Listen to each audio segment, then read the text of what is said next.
Je voulais revenir sur un épisode avec toi, parce que tu l'as vécu, on en parlait un peu en off tout à l'heure, sur l'épisode donc Vaïd, Frédéric Déhu, Ah putain, ouais. Fabrice Fiorez. Ah ouais. Donc, et notamment la Ah bah, déclaration ouais. de Vaïd quand il revient, il dit avec son accent Je suis rentré chez moi, j'ai vomi. Ouais. Qu'est-ce que t'en as pensé de tout ça, toi? Tu connaissais les deux, je pense Ah que oui, t'étais, c'était deux copains, ouais, voilà, bien sûr. c'était des potes. Vous aviez vécu une belle aventure ensemble aussi avec le PSG. Je vous le fais court. Il faut remonter à la finale Coupe de France PSG Châteauroux, qu'on gagne, et où les gens sifflent Fred. Parce que Fred sait déjà qu'il signe à Et tout le monde le sait. Marseille, tout le monde le sait. Je pense que c'est une erreur de communication de Ouais. sa part aussi. Parce qu'il annonce qu'il jouera pour Marseille. la Donc on saison bat après. Châteauroux, au parc, 1-0, but de Paoletta en Coupe de France. Donc on fait saison pleine, on finit deuxième et on gagne la Coupe de France. Mais Fred, à la fin du match, est conspué par quasiment tout le Stade de France, et notamment de notre tribune, évidemment. Et Fred part au vestiaire. Il veut pas lever la coupe. Il revient après. Parce qu'on va le chercher. Ouais, il revient mais avec une tête. Et il y a les images, déconfite, quoi. il a pleuré, enfin, il a pleuré, ou en tout cas, il a envie. C'est un épisode super douloureux. Pas parce que je me mets à sa place, en fait. Ouais, non, c'est super dur à Je vivre, me dis, putain, ce mec-là a donné au club, parce que Fred, quand on parle aujourd'hui dans un moment médiatique où on parle des retards, du sérieux, de l'amour du club, etc., Fred Déhu, il n'y a pas mieux. C'est le soldat. C'est le soldat. Il vient de Barcelone d'ailleurs Ouais. quand il signe. Et c'était au hyper Brésil, injuste hein. en fait. Après, une erreur de com, c'est vite arrivé. Et lui ou son entourage ou le club n'a pas été bon sur le coup. Mais bon, quelqu'un a chié dans la soupe à ce moment-là. Et donc on va chercher Fred dans le vestiaire. Et il lève la coupe en larmes. Ouais, je m'en rappelle très bien. L'image, elle est horrible. Donc on part en vacances. On va faire la Champions League. Ben, tout va bien, quoi, tu vois. On part en stage à Aix-les-Bains, je me rappelle. Et on commence à entendre que Fio pourrait partir, machin, truc. Lui, il est au stage, Fio. Ouais, bien sûr, ouais. Avec vous, là. Ouais. Et puis ça s'accélère. Et donc j'étais devenu, ça y est, rentré dans le conseil des sages.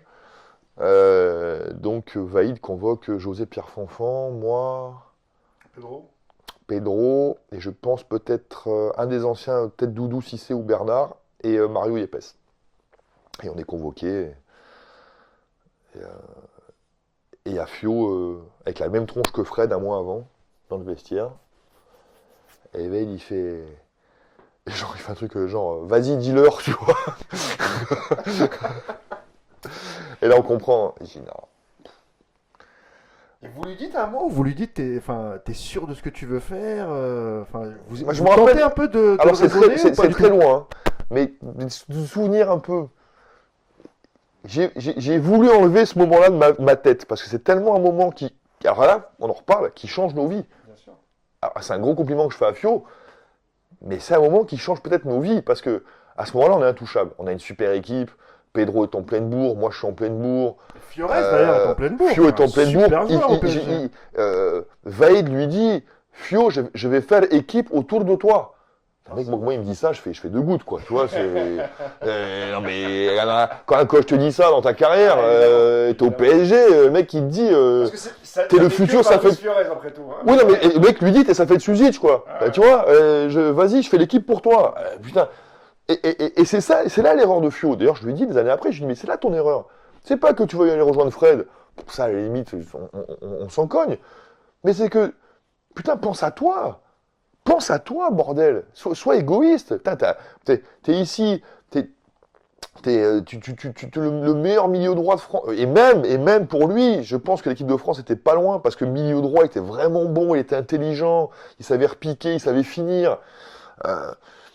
Il avait une niaque, une combativité il avait sur tout, le terrain, franchement, honnêtement. Mais quelle connerie! Franchement, Mais t'as envie de dire, mais Fio, mais quelle connerie! Putain, mais arrête, on est là pour toi, on vient déjà de perdre Gabi Hens, puis Putain. c'était un peu le chouchou du parc. Hein. Bah, bien sûr. Alors, quand il marque écoute-moi. le dernier but au Vélodrome, Bah oui. il met le but, il revient. Donc, C'est une... Mais en plus, c'est une idole, voilà, quoi, merci, tu me tends la perche, parce qu'en faisant ça, tu vas à Marseille après, toi. Je veux dire, moi, si j'arrête 4 pénaltys Il chambre un peu le public marseillais. Mais quand moi, il marque. et alors imagine, Il chambre un alors peu le imagine public l'inverse pour un gardien. Ah, bien sûr. J'arrête un penalty au Vélodrome à la 93e. Je me retourne, je leur fais tu vas signer un mois après là-bas. Ah non. Merci. Donc voilà, à un moment donné, c'est tu vois, Ouais, putain, le mec, mais laisse infuser, tu vois, laisse infuser. Non, en plus, tu joues au PSG. Tu as une place de titulaire. Tu joues dans le plus beau stade Ah, t'as une place de en cadre. France. T'as une place de cadre. Donc, effectivement, de ce que je savais, ça. supporter, c'était En plus de ce que incompréhensible. je savais, sa famille, il était très heureuse et tout machin. Donc il était le vestiaire, c'était vraiment l'ami de tout le monde. Il avait aucune embrouille. Fio, c'était un mec qui a amené les croissants. En plus d'être un super joueur, c'était le bon camarade, quoi. Tu vois. Donc c'était. Ça veut dire que je commence la saison 2004-2005 avec DU en moins, Sorin en moins, Heinz en moins, Fiorez en moins. Là, t'es amputé de quasiment 50% de. Ben, t'as un tiers de ton l'équipe, équipe qui est plus là. Voilà. Et je crois que j'en avais compté 5, je dois l'oublier. Hein. Bref. Donc, qu'est-ce qui se passe? Champions League catastrophique, début de championnat catastrophique. Il y a le match contre Chelsea. Le 3-0, ouais, ben là je joue pas parce que Veil décide de me sortir 5 jours avant le match. On n'existe pas en Champions League cette année, il n'y a rien. Franchement, Non, c'est- et encore, on a balle de match parce que si on bat le CSK le dernier match, on peut se qualifier. Sauf que il y a un gars qui s'appelle Sergei Semak qui a fait un match dans sa vie, pas deux, hein, Un Ah, seul contre le PSG. contre nous. Il fait un match de dingue. Hein. Il met 3 buts et on est éliminé. Qu'est-ce qui se passe Non. l'année d'après Et il signe chez nous. Ah puis alors il a mis 3 buts. À l'entraînement peut-être, remarque, 6. Faudrait que je regarde. C'était un beau joueur. Hein. C'était un- en tout cas, Ouais, c'est un quand bon il mec. était à Moscou contre le Paris Saint-Germain, c'est lui qui Mais brille. c'est pas un joueur pour le PSG. Ah bah non. Il a vite compris, c'était pas un joueur pour le PSG, Bien sûr, bien sûr. c'était pas le... Bon bref, et donc ben voilà, et qu'est-ce qui se passe? Ça commence à se tendre entre Vaïd et Graille, qui étaient amis proches dans la vie et tout, et puis ça, C'était connu à Lille. ouais, et puis ça finit que Vaïd se fait lourder en novembre, je crois, non? Un truc comme ça. Ça finit très très mal. Voilà, et donc c'est pour ça que je te dis que l'élément déclencheur, c'est évidemment le départ de Fio. Donc voilà, ça t'a laissé quand même un souvenir mitigé, on va dire. Ben c'est pour ça que tout ce que je te raconte, en fait, souvent les gens appelaient la baraka, l'autre la baraka. En fin de compte, quand je te raconte ma carrière, tu peux te dire, putain, il y a quand même des moments Non, où ça dépend pas de lui, mais ça aurait pu vraiment tourner autrement, quoi. Tu vois, donc je suis très heureux de ma carrière, très fier de ce que j'ai fait. Mais je me dis, les gens qui m'appellent la baraka, parce que j'ai pris 4 poteaux, alors c'est vrai, mais après, je veux dire, à un moment donné, j'ai pris des virages que moi j'ai choisis parfois bizarres, pour des raisons qui m'appartiennent et tout, mais j'ai aussi eu des événements de carrière, genre Fiorez, genre Ronaldinho, genre machin, où j'y suis pour rien, et que je pourrais avoir aujourd'hui 3, 4, 5 titres de plus, mais facile. Mais voilà, ça a tourné différemment. Ensuite, on arrive un peu avec l'ère Guy Lacombe. Il y a une intervalle avec le Fournier. Lolo Fournier, bien Laurent sûr. Fournier, Ouais, voilà. ouais. Ensuite, on passe à Guy. Guy Lacombe. Ouais. L'effectif, il change un peu. Il y a des arrivées. Il y a Jérôme Roten. Ouais. Il y a pas mal de joueurs comme ça qui arrivent. On a Ouais. plutôt une belle équipe. Ouais. Plutôt une équipe sympa. Tu te dis, on a une équipe pour faire podium, quoi. Voilà. Tu vois. Voilà. Et puis, sauf Avec en que apothéose la finale 2006 contre l'OM, contre l'OM avec le but de au Vikash. Stade de France, voilà. Vikash, t'as mis un but, mec, mais c'était celui qu'il fallait. Enfin, t'as mis une frappe dans ta vie. C'était celle qu'il fallait, bien joué. Ouais, cette saison est spéciale pour moi aussi, parce que, en fait, je commence remplaçant. Alors là, c'est le début du chassé-croisé avec Tonel. C'est-à-dire Ah. qu'un coup, je joue, il n'y a plus de titulaire, il n'y a plus de... Là, c'est n'importe quoi. C'est-à-dire que c'est...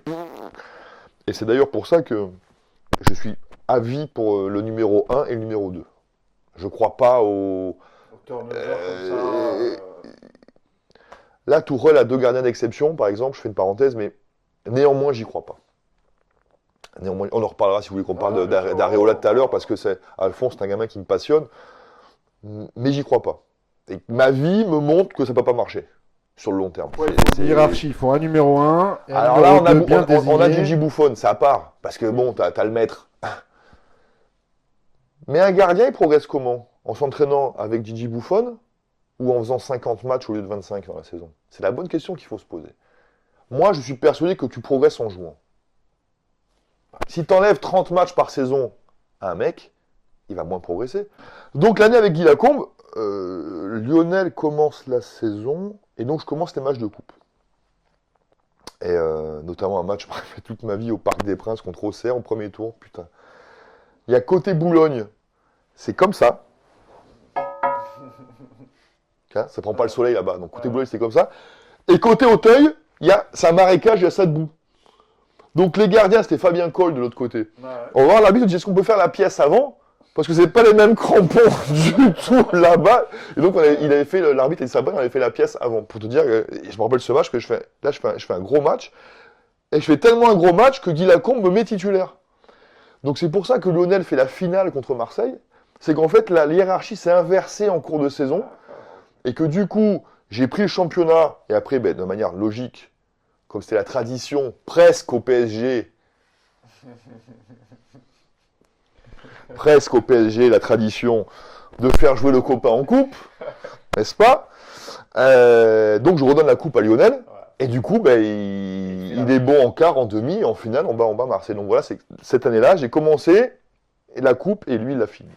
D'accord. Je voulais que tu me dises un mot sur un numéro 9 de légende que tout le parc adule. C'est évidemment Pedro Miguel Paoletta. Est-ce que tu peux nous parler de ta relation avec lui, de l'homme, du joueur, ce qu'il a apporté en termes de professionnalisme, tout quoi. Tout ce que tu viens de dire est juste. Pedro, alors je disais tout à l'heure, le meilleur joueur avec qui jouait techniquement, c'était Ronaldinho. Et le plus grand bonhomme que j'ai connu, c'est Paoletta.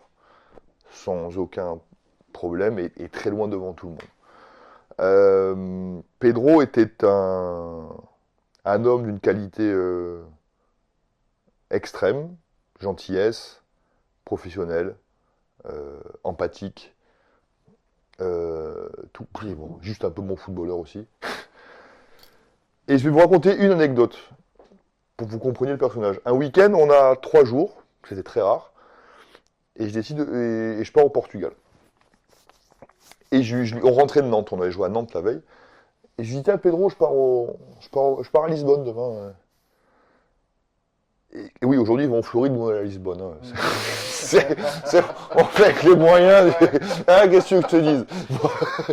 Mais c'est bien Lisbonne aussi. C'est pas le jet privé à Vegas, non. Ibrahimovic, Verratti.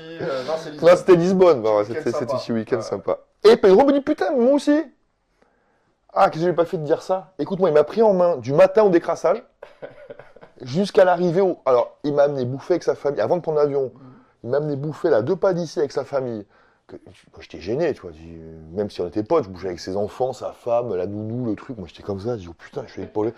On va aller... Écoute-moi, tu prends l'avion Air Portugal avec Paoletta, et t'es avec Mick Jagger. Ah non, mais là, c'est... Ah, bientôt, il pilotait l'avion, le mec. Tranquille, tu vois. C'est... En même temps, c'est le numéro 9 de Ah ouais, à l'époque, meilleur buteur de la sélection, la CSAO et tout machin. Tu vois avec qui il jouait au Portugal. Le mec, il m'a pris en main, là, le taxi, il m'a appelé le chauffeur, mais tout. Et j'ai dit, mais voilà, ça veut dire que le mec, il est pas obligé, quoi, tu vois. Et le type m'a pris en main il m'a fait la bise, il m'a dit, ça me fait plaisir, si t'as besoin de quelque chose, il m'a filé dans les restaurants, les trucs, les machins. Donc voilà, c'était Pedro, ça. C'est-à-dire que c'est le mec sur le terrain irréprochable, bon camarade, mais bon camarade sincère. Tu vois, il n'est pas obligé tu vois, les anecdotes comme ça qui sont hors des murs, hors des... J'en ai vu comme ça... Au PSG, t'en as connu des moins sincères. Des moins sincères. Pas beaucoup, hein. J'ai beaucoup de chance. Hein. Un seul en ouais. Tu vois, j'ai une anecdote avec par exemple, quand les gens parlent de Nico Anelka, moi, Nico, j'ai que des bons souvenirs, Nico. Nico, les gens savent pas, enfin, pardon, les vrais savent, mais parce que Nico Anelka, c'est typiquement le genre de mec, ceux qui savent se taisent et ceux qui comprennent rien font que parler sur Nico. Ouais, typiquement c'est ça. Hein. Nico était un super mec et des anecdotes comme ça sur Nico Anelka que j'ai fréquenté 6 mois quand je suis arrivé et moi j'étais rien. C'est-à-dire j'étais Jérôme Alonso, j'arrivais de Saint-Étienne. Le mec, il ne connaissait même pas, quoi. Lui arrivé du Real Madrid. Hein. Tu vois, le truc. Et le mec, je me perdais dans Paris. Il venait me chercher, machin. C'est à l'époque, il avait acheté un appart à Neuilly. Et il m'avait montré les restos. Mais Nico Anelka, Jérôme Alonso. À l'époque, tu vois, À un moment, il y a un truc qui va pas là. Donc voilà, non, parenthèse. Voilà, Donc Nico. tu connais un peu c'est un peu le jeu des médias. Une fois qu'ils ont décidé que c'est vrai que dès tu étais un bad boy, bon, tu restes un bad boy à vie, même si c'est loin d'être le cas. Et puis tu peux être un bad boy et avoir un bon cœur en plus. C'est pas incompatible. Juste pour finir sur Anelka, voilà, vous pouvez aller dans tous les vestiaires et demander à tous les gens qui ont joué avec lui. Ils diront on n'a jamais eu de soucis, bien au contraire. Mais tu vois, c'est pour ça que je voulais faire le parallèle entre Pedro, qui a toujours eu l'image du gendre idéal, du mec bien, qu'il est. Ah, bien sûr. Qu'il est, parce qu'il y en a d'autres qui ont l'image du gendre idéal et qui sont des saloperies. Tu vois, c'est pas pareil. Et Anelka, à l'image du bad boy, effectivement, mais c'était un putain de bon mec, quoi. Tu vois, donc c'est très drôle, j'ai connu les mecs comme toi le disent, les mecs comme toi c'est normal. Qui jouent et qu'ils le disent, parce que même depuis Naïsna, ok, je sais pas vraiment ce qui s'est passé. On a su après que ce qui avait été sur la une du journal, c'était pas du tout ça. Raymond Domenech lui-même l'a dit qu'il n'avait jamais entendu ça. Donc voilà, après c'est un peu le jeu, il a la réputation qu'il a, mais moi je sais, et pour connaître un peu des gens qui le fréquentaient déjà à l'époque, qu'on jouait avec lui, c'est un super gars. Non, c'est un bon. Tout comme Paoletta d'ailleurs. Ouais, et donc pour te finir, alors je repense à Nico parce que quand j'arrive moi de Saint-Etienne, évidemment j'étais remplaçant, gardien remplaçant, et donc le remplaçant il reste le soir pour les coups francs, les pénaltys, pour faire travailler les attaquants. Le sale boulot quoi, tu vois, tu sais quand il est 19h30 et que t'es KO déjà, tu sais que les mecs qui le voient passer en voiture disent oh putain il se bat, et toi t'es encore là avec les filles, oh putain. Mais bon, alors, écoutez bien, première séance d'entraînement au PSG des coups francs. Donc Alonso, qui arrive de Saint-Etienne, sa campagne, tu vois. Hein. En face de lui, un mur, et derrière le mur, Ronaldinho, Okocha, Anelka, Ali Benarbia. Oh les araignées. Il n'y avait plus d'araignées. Il n'y en avait plus. Putain, mais souvent je repense à ce moment-là, je me dis mais putain je suis un bâtard. C'était trop bon quand même. C'est ce que j'allais dire. Dans ta tête, t'es là, tu vois 4 mecs comme ça qui vont t'allumer. Mais je pense pas à ça, je suis Euro Disney moi. Ouais, c'est ça. Parce que du coup, comme ça, c'est souvent, forcément tu deviens pote avec eux. D'ailleurs, Papin te raconte qu'il était pote avec les gardiens remplaçants parce que il bossait ses volets avec eux, machin. Donc finalement, tu crées un lien de boulot avec ces mecs-là, mais après ils te respectent parce que tu restes pour eux et le dimanche matin après les matchs, c'est pareil. Donc finalement, en fin de compte, ce rôle de doublure, socialement, dans un groupe, il est hyper important. Parce que tu te rapproches plus des mecs qui ont besoin de bosser et des stars qu'un joueur lambda, peut-être même titulaire. Donc en fait, socialement, le fait d'arriver doublure et puis d'être un bon camarade, ça m'a permis de devenir pote avec ces mecs-là et je me sens super privilégié parce que c'est des bons mecs, quoi. Ok. Ouais. On va revenir maintenant au PSG actuel.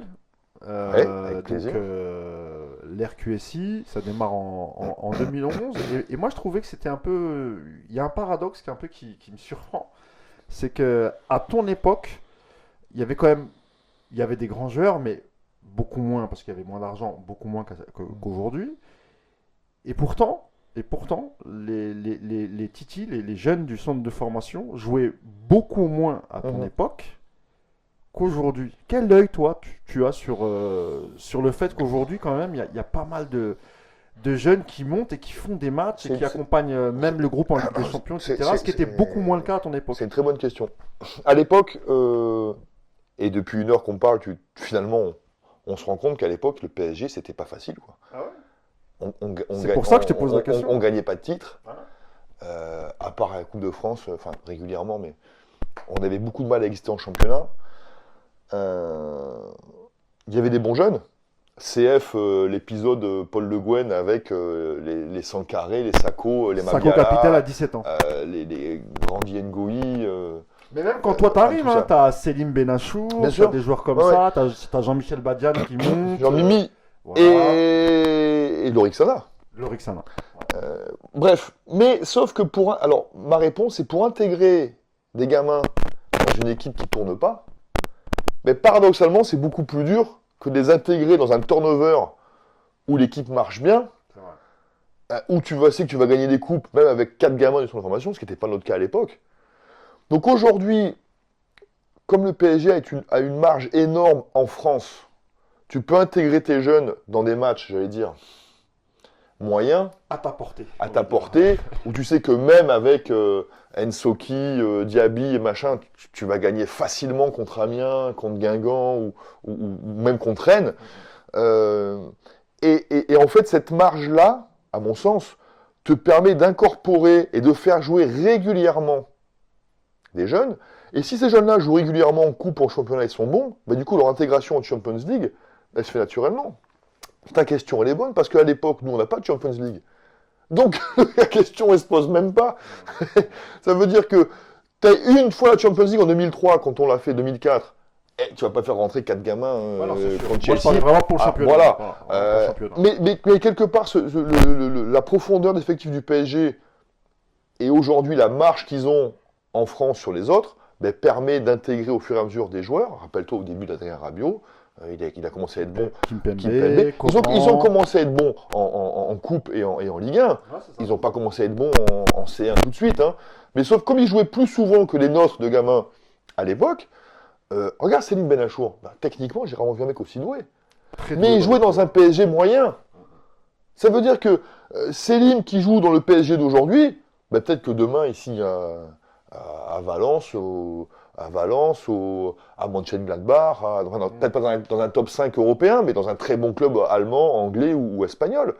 Mais Selim, à l'époque, il n'explose pas comme il doit exploser, parce que le PSG est moyen, et qu'il n'y a pas de profondeur de banc. Donc quand le gamin est pas très bon, ou moyen, il ressort deux fois, mais il ressort du tout de suite. groupe. Et tu remets des vieux briscards. Puisque de toute façon, le public était exigeant, on gagnait rien. Donc nous, chaque match à l'époque, il n'y a pas de on joue à Amiens, machin. Non, à l'époque, t'as 38 matchs et 38 fois ça, quoi. C'est très. Footballeur au PSG en 2000 et footballeur au PSG en 2020, c'est pas le même métier du tout. Hein. C'est complètement différent. Vous vous trompez pas. Et d'ailleurs, je fais une parenthèse. Quand j'entends certains, ou qu'on me rapporte que certains disent oui, Alonso ou les autres, ils sont jaloux, ou ils sont anti-PSG. Alors regardez-moi bien. J'ai un amour, un respect et un dévouement éternel pour ce club. Éternel. Au même titre d'ailleurs que Saint-Etienne. Mais là, on parle de Paris. C'est pas parce que parfois on n'est pas d'accord avec le match d'un joueur, avec une déclaration d'un joueur ou avec un recrutement qu'on est anti-PSG. Ça n'a rien à voir. Et je tenais à mettre cette mise au point parce que ce soit moi ou d'autres, ou Jérôme Bretagne par exemple qui a pas sa langue dans sa poche aussi. Aujourd'hui, on fait ce métier pour... notre rôle premier, c'est défendre l'institution. Pas défendre le PSG QSI ou le PSG 2019-2020. C'est de défendre l'institution. Et à ce titre, on a tout à fait le droit de ne pas être d'accord. Évidemment. Avec une décision, avec le recrutement d'un joueur. On ne juge pas, on donne un avis. Parce qu'on est payé pour ça et qu'on nous le demande.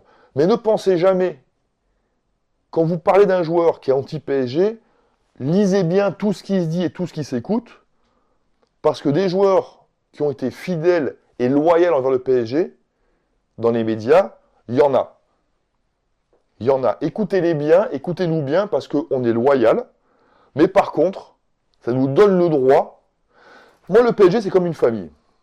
Si demain, j'ai un fils qui joue au foot, et que je le commente, ben, je vais être plus dur avec lui. Mais c'est normal ou pas ? Ben, si j'ai mon fils qui joue au foot demain, je vais pas dire « Ah, tu es beau mon fils, tu es beau ». Mais non, je vais en demander plus. Plus, je vais en demander. Et j'ai le droit de demander plus, parce que je suis passionné et parce que j'aime ça. En gros, maintenant, il faut expliquer, alors peut-être, mais je pense que les gens le savent, la majorité des gens le savent. Maintenant, tu es devenu consultant, tu commentais Ça déjà. fait 10 ans presque Voilà, déjà. Tu commentes les joueurs, Ouais. toujours d'ailleurs. Tu commentais aussi les matchs de Coupe de la Ligue sur Mhm. France Télévisions. Aujourd'hui, tu es chroniqueur À l'équipe. à La chaîne avec, L'équipe, ouais. avec Estelle Avec Denis, Estelle dans Denis, l'émission L'équipe absolument. d'Estelle. Et d'ailleurs, c'est intéressant ce que tu nous dis parce que c'est quand même difficile. C'est difficile quand tu as été joueur professionnel longtemps. Toi, tu es resté quasiment 7 ans au club. Tu as commenté Pas quasiment, mal, 7 ans, ouais. et tu as commenté beaucoup de matchs en Coupe de la Ligue du Paris Saint-Germain. Donc j'imagine que lorsque tu commentes, ou tu es un peu critique sur le niveau de jeu, Ah, t'as le droit. etc., comment ça se passe toi après quand tu rencontres des supporters ou je sais pas si tu es sur les réseaux sociaux. Non, je suis pas sur les réseaux sociaux. Alors, c'est pas pour ça. J'ai été sur Twitter une fois. Aïe. Parce que France Télé m'avait obligé à ouvrir un compte. Alors, ça a très bien marché. J'ai eu des dizaines de milliers de followers dessus, machin. Mais c'est pas les Parisiens le problème. Enfin, encore que. De toute façon, qui que tu sois par rapport aux réseaux sociaux, et quel que soit le sujet qu'on aborde, tu vas te faire défoncer. Tu feras jamais l'unanimité sur un sujet. C'est impossible. Et d'ailleurs, ni toi. Je veux dire, j'ai jamais fait ce métier. Quand je commente un match pour France Télé, une finale, je fais 6 millions de personnes. Est-ce que tu as l'ambition de plaire aux 6 millions? C'est impossible. Tu peux avoir l'ambition, mais en tout cas, le résultat est compté. C'est impossible. À mon avis, C'est-à-dire que le moyen de t'en sortir et de durer, c'est d'être toi-même. Et tout ce que je t'expliquais avant. Quand je commente le PSG, ou Saint-Etienne, ou Nice, je commente ma famille. Donc j'ai le droit, et j'ai le devoir d'être plus sévère. J'ai le devoir d'être plus sévère. Et c'est ça la preuve d'amour. La preuve d'amour, c'est pas de beurrer la nouille aux joueurs quand ils sont pas bons, et de dire « Ah ouais, Pastore, il a raté une passe, mais qu'est-ce qu'il est fort !» Non, en fait, j'ai été dur avec Pastore, parce que c'est un joueur génial, et qui à un moment donné a pas fait ce qu'il fallait pour aller au-dessus. Et tout le monde le sait, si tu connais le football. Et un jour, un mec me dit « Du PSG, t'es dur avec Pastore. » Je dis « Regarde-moi dans les yeux, j'ai tort ou j'ai raison ?» Il me fait « T'as raison. » Je dis « Voilà. Et parce que j'ai joué au PSG 7 ans, et que Pastore fait un match pourri devant mes yeux, je vais dire il est super fort. Vous foutez de ma gueule ou quoi? Là, je suis pas crédible. Alors que si j'explique pourquoi je pense qu'il n'est pas bien ce jour-là, et j'avais raison à l'époque, parce que physiquement il n'était pas préparé, parce qu'il bossait pas assez, et puis parce que tout simplement c'était un joueur fragile, et qu'après j'ai raison. Par contre, viens me voir 3 ans après en me disant t'as raison, Jérôme. Mais par contre, si un jour je suis injuste, faut me le dire aussi. Mais je crois pas. Un jour, Cavani est pas bon sur un match. Mais il joue à droite et il a pas envie, tu le sens. Et puis il était en plein divorce à l'époque, moi je le savais et tout machin. Il est nul. J'adore ce joueur. Pour moi, ce joueur-là aujourd'hui, c'est le PSG. De nous, de notre époque. Hein, va ou pas? La mentalité, à la Sorine, à Enzo. Mais si je commande Cavani qui fait un match, s'il met tout dans le plafond, je veux pas dire qu'il est super fort. Putain, mais sinon je passe pour une quiche, moi. Tu vois? Donc ne faites pas l'erreur. On est sévère avec le PSG ou avec nos clubs de cœur parce que c'est la règle du jeu et qu'on peut pas. On peut pas lécher le cul. Voilà. Nous, on a un devoir de respect de l'institution. Après, notre devoir professionnel, c'est d'être juste avec nos idées. J'aurais peut-être pas les mêmes que Jérôme Roten ou Pierre Ducrot. Je prends eux parce qu'ils sont très bons et que je les trouve aussi parfois durs et sévères et justes avec notre club. Mais c'est notre métier.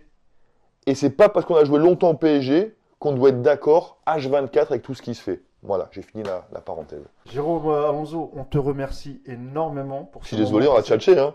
Non, mais écoute, c'est parfait, c'est parfait. On a balayé vraiment toute l'actualité et puis surtout ton passage au PSG. Au nom de Paris United, merci encore. Merci à vous, c'était un et puis plaisir. à très bientôt, Jérôme. À très Merci bientôt. encore. Ciao les gars.